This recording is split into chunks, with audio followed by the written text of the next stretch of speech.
Bonjour, je m'appelle Laurence Cantaloupe-Kim. Je travaille au sein du service connaissance du territoire de la région Provence-Alpes-Côte d'Azur.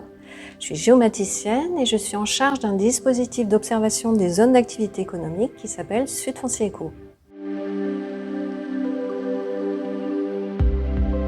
Sud Foncier Éco, il est né de la volonté du président de la région de l'époque qui souhaitait avoir un outil, le foncier en un clic, qui présentait les disponibilités foncières au sein des zones d'activité, un peu le seloger.com des entreprises.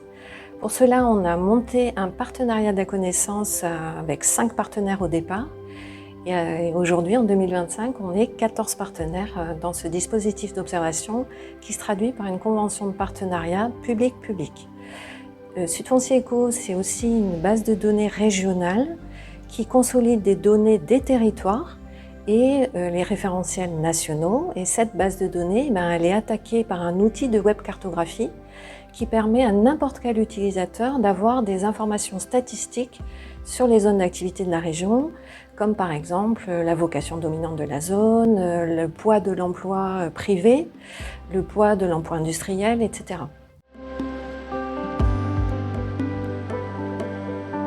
On met en ligne chaque année sur notre entrepôt régional de données ouvertes DataSud les périmètres des zones d'activité de la région avec par exemple des nouveaux indicateurs comme par exemple la superficie de friche ou la hauteur moyenne des bâtiments en zone, la table des établissements, la table des données carroyées de l'emploi total et la table des friches qui a servi à alimenter l'outil national Carte aux friches.